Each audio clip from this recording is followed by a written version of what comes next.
नमस्कार मंडळी, स्वागत आहे तुमचं आपल्या ब्लॉगमध्ये.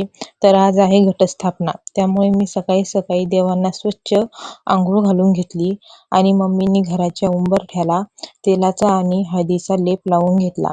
आणि मग नंतर मम्मीनी सुंदर अशी लक्ष्मीची पावलं काढून घेतली. ती पावलं एवढी मनमोहक दिसत होती ना की त्यांना बघून मन तृप्त होत होतं. नंतर मग मी देवपूजा करून घेतली आणि मग मम्मी शेतामध्ये माती आणायला गेली. आणि मग आज सगळीकडे पाऊस पडलेला त्यामुळे कोरडी माती भेटणं तर अशक्यच होतं. मग मम्मींनी धान्य त्यामध्ये मिक्स करून घेतले आणि घट बसायची तयारी सुरू केली. मी इकडे देवीचा सुंदर असा शृंगार करून घेतला आणि मग घटस्थापना करून घेतली आणि मग देवीची पूजा आरती करून घेतली. मग गावातल्या लक्ष्मी आईच्या मंदिरात घट बसायचे होते, तर मग मम्मी घट बसण्यासाठी गेली आणि तोपर्यंत मी देवीला फराळाचा नैवेद्य दाखवून घेतला. आणि देवीचं रूप बघून मन एवढं तृप्त झालं होतं.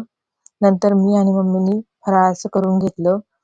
आणि असा होता माझा आजचा दिवस. भेटूया नेक्स्ट ब्लॉगमध्ये.